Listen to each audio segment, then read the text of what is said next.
morning! Good morning to you. We got a little holiday music to get you in the mood.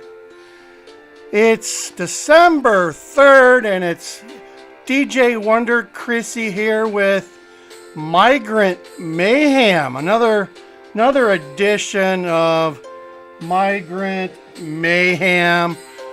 Good to see you. Good to see you. I hope you enjoy the show today because you're not gonna believe what we got for you today. Oh my God.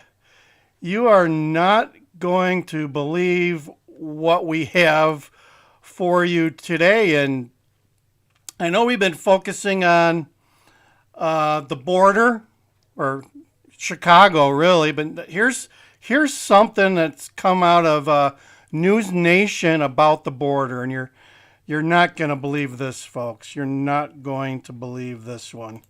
So let's get this one queued up for you here. All right, let's go with it. And pay close attention to what's going on here. Cartel SUVs actually rolled up, and a lot of times they're blacked out at night. They don't even have their lights on, but it's all orchestrated. They are controlling all of this. You watch 8 people pour out of that car. They're escorted to the wall by smugglers, and then you see them cross through a hole. That hole was cut by them. The migrants then tell me they're from Peru. So you can see the older gentleman, he only has one leg. He needed some help getting through the breach point there. When they're done, that smuggler motioned for me to come over. So I went over there and I was standing there talking with him, and he was telling me that. So, so look at this. Look at this. Look at this. We've got a guy with one leg. And he's got, let me bring this up for you. You can get a better shot of it maybe. And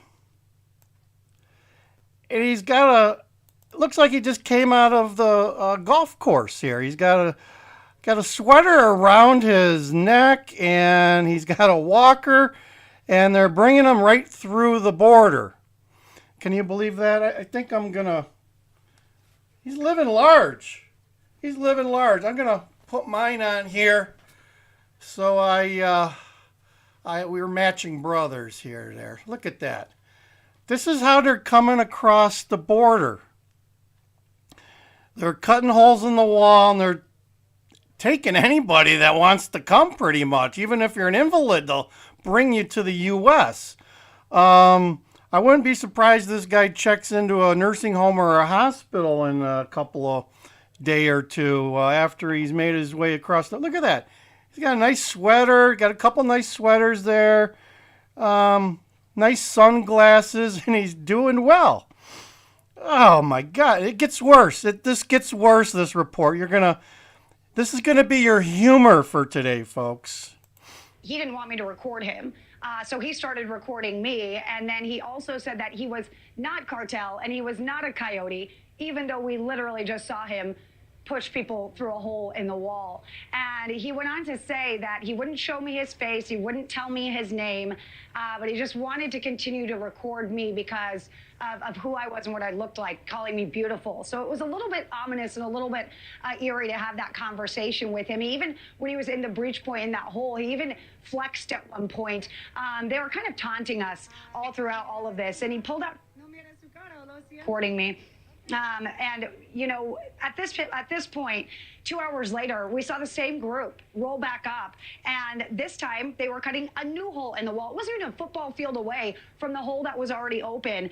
They used an electric saw and drills, and they even brought out a generator at one point. So the plan was to cut the base of that bollard and then hitch it to a vehicle and pull it off of the wall altogether. There's actually bollards that are on the Mexico side that they've already done this to. And while they were out there, they're standing out there taunting us. They were blowing kisses at me. They were laughing.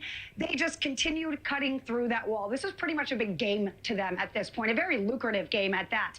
But we did call Border Patrol. Border Patrol was able to respond out there, and within moments they had stopped, but moments later, they were doing it at another place. Now, I do want to mention to you here, Marky, that I just talked to 2 little girls from Ecuador.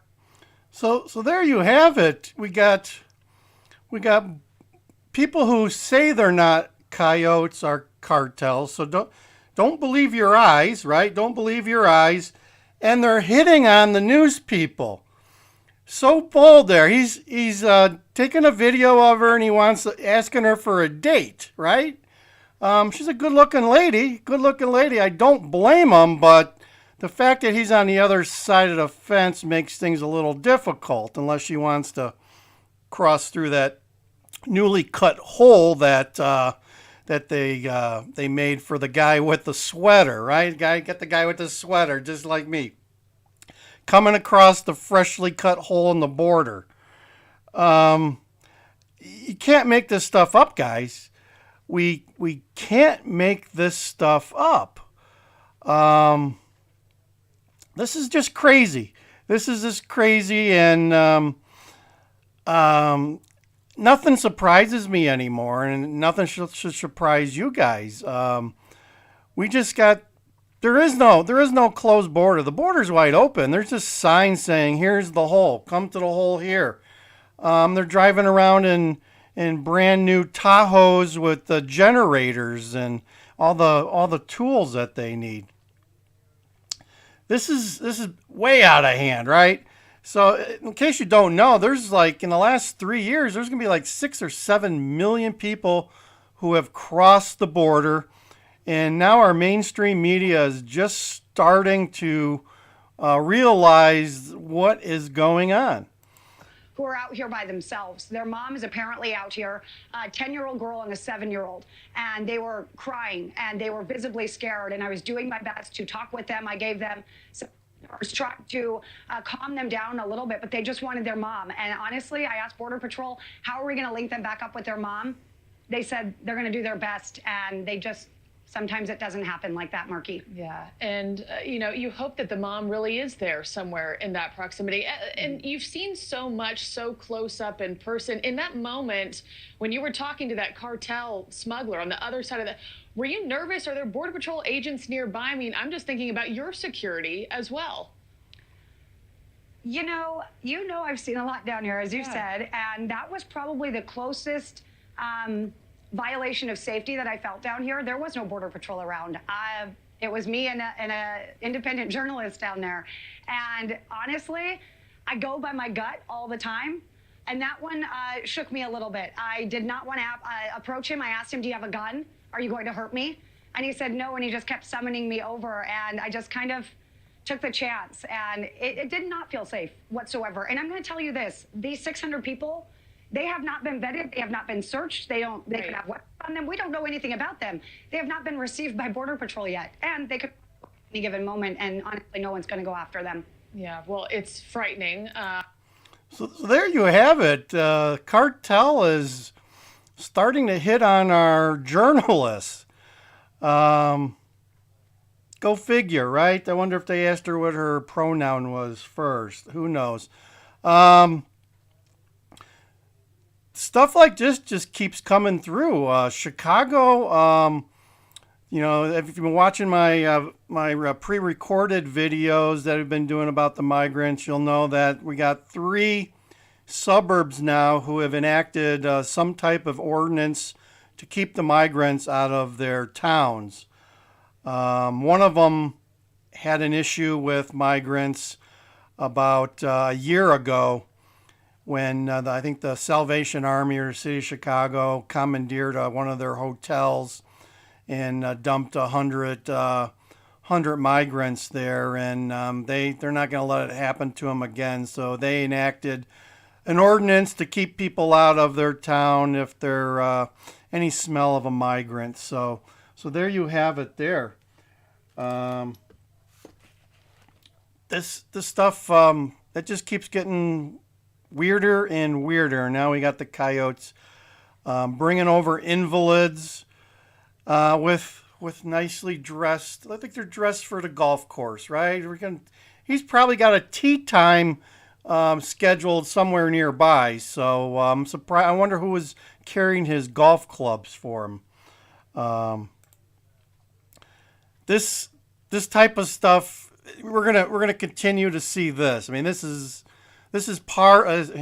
continuing with the golf metaphor. This is just par for the course. And ultimately, it's you and me, the taxpayer, who are on the hook for this. I think Joe Biden has already said that he's given $1 billion, that's with a B, $1 billion to various sanctuary cities and states. New York City is about to collapse. If you've watched any videos on them, um, they're just, they're at the point now where they're starting to kick them out after 30 or 60 days back out to the streets, and they got to go all the way through the intake center again. So their streets are filled with people laying on the sidewalks, and who knows what else they're doing and how they're relieving themselves, right? That's an issue. And you folks who don't live in a cold climate, I'll tell you this: if you have a semi-full bladder and you go out into the cold, you get the urge to do something pretty quick. That cold kind of constricts your core, your inner body core, and has a tendency to want you to discharge anything you may have within you. So that's one of the things about living in a cold climate. Before you go anywhere in a cold night or something, you want to make sure you take care of the business, if you know what I mean. So just wanted to share this with you guys. This is utterly crazy, and it's not going to stop. This is just the beginning. This is just the beginning. We've got 6 or 7 million. I don't know where they all went, but they're starting to show up in Chicago. They've been showing up in North. I haven't heard about anybody sending anybody to Washington, D.C. and Kamala's house lately. So there you go. This week we had somebody, a concerned citizen, pay for 3 tickets to Georgia for a couple of migrants who showed up on the 9 o'clock news on WGN and said that they wanted to head south, but they didn't have the money. And within 24 hours, Channel 9 had the money to get these guys out of town. So starting to see a little bit of that. The churches have opened up, taking in some families. But if you're just a normal American homeless person, you're SOL. They don't want you at the police stations. They don't think they want you at the churches. They're not going to do anything. The city has got their hands full dealing with the migrants. They're just letting the normal homeless be. You'll see them in Lincoln Park now and along Lakeshore Drive. I saw some video of tents. Chicago's turning into a tent city, and it's not the time of year to be living in a tent, folks. So over and out, DJ Wonder Chrissy. Like, share, and subscribe. Help us with the algorithm. We're gaining more subscribers every day, and that's what we need. Thank you very much. DJ Wonder Chrissy over and out for Migrant Mayhem.